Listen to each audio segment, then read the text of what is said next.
In this video, I'm going to be talking about 7 ways to fight false domestic violence allegations. Now, this applies to domestic violence restraining orders. It also applies to domestic violence criminal charges. My name is Veronica. I'm a domestic violence defense attorney here in California, and I help people put their cases behind them so that they can enjoy their lives and their freedom. I'm also the creator of a course called Defeat the DVRO, in which I teach you how to represent yourself and have the best possible chance at winning your restraining order hearing. If that is something that you are interested in, you can get your free first class in that via the link down below. Okay, so let's jump right in. Let's talk about 7 ways to fight false domestic violence allegations. Number 1, get evidence to contradict the allegations from around the time of the incident.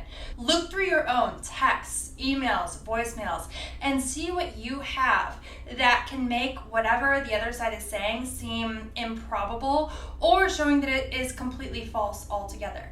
Number 2, if they are saying that you were somewhere that you weren't, you were someplace else, then collect evidence of where you were. So one thing a lot of people don't realize is that there are creepy apps on our phone, like Google Maps, that show where you were at any given time. And so you may be able to go back and collect that evidence to show, hey, I wasn't even there when he or she is saying that I did this. I was someplace else. You can also get credit card transactions. You can look at photos that you took on your phone, maybe where you were someplace else, and the metadata that is on the photo reflects that. Number 3, really think about the accuser's motivation to falsely accuse you of domestic violence. So this is something that I talk to my clients a lot about. I also, sometimes people will book me to consult with them about their domestic violence restraining orders, and they're not my clients, but I talk to them about their case. I listen to what they have to say.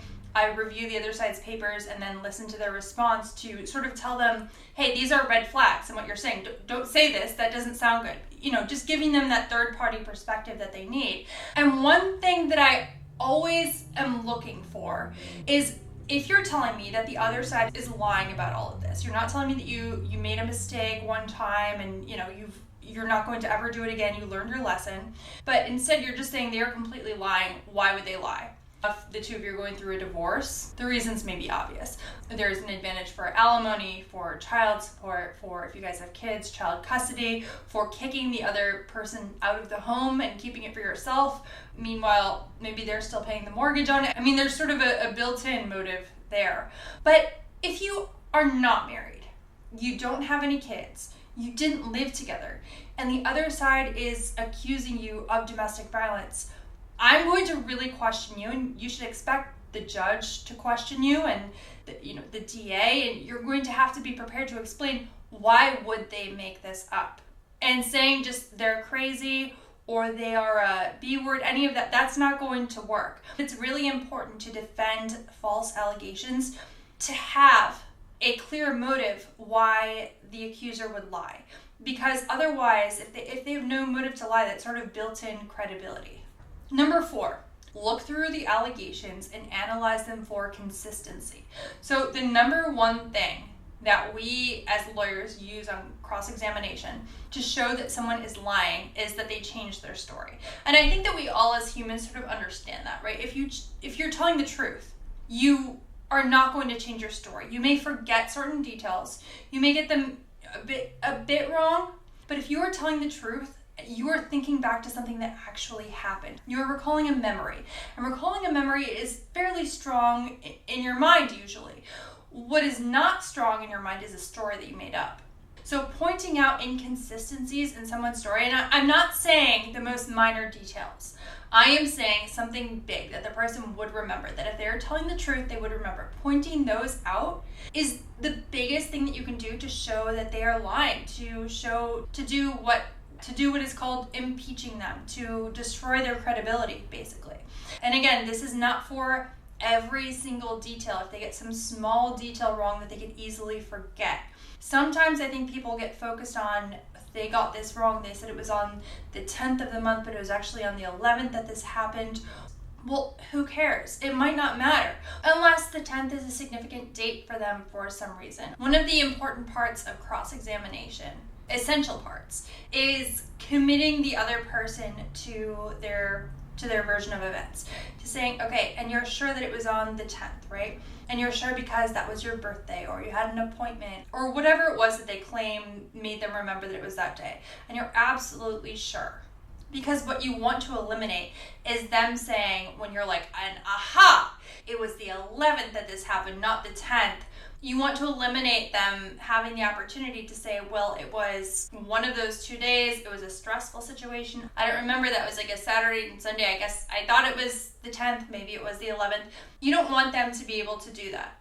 And you can't focus on every small minor detail, especially if you are representing yourself and it's a restraining order hearing, because you are going to seem petty and controlling, and it's not going to be good.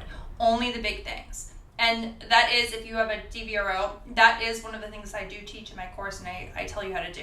Number 6, look through the accuser's digital evidence. So GPS data, digital communications. You might need to subpoena these. So what we are looking for here is, where were they at certain times, right? What text messages did they send out, and when did they send them out? And this one is case specific. But this is something that, especially in criminal cases, if the case is going to go to trial, you want to make sure that you have as early as possible.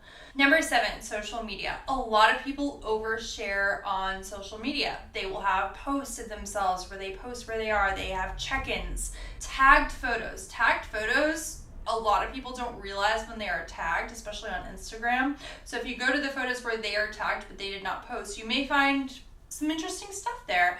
And again, it depends on the allegations, but if they say, for example, that you hit them in the face, and then there's a photo of them, the next day that maybe somebody else tagged them in, where they don't have any sort of marks or bruises or anything on their face, that is something that could be helpful to you. Now, granted, on social media, sometimes people will record things in advance or take pictures in advance and schedule them for later or post them later. A lot of this with these domestic violence cases, it's not going to be 100%. But the thing is, it doesn't have to be. For domestic violence restraining orders, one side only has to convince the judge by slightly over 50%, like any amount, the smallest amount, over 50%, in order to win. And it's the petitioner whose burden it is to do this. But if the petitioner says, well, he was abusive to me on XYZ day, and you don't say anything as a respondent, then they probably are over 50%. So you need to refute that. And for criminal cases, the prosecution is supposed to prove their case beyond a reasonable doubt.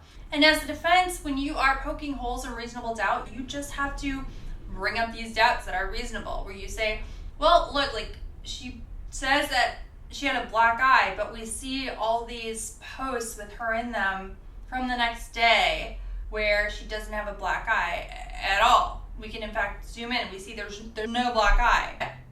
I mean, is it 100% that she didn't have a black eye? No, I mean, there are filters, there's makeup, there's scheduled posts, sure, that's possible.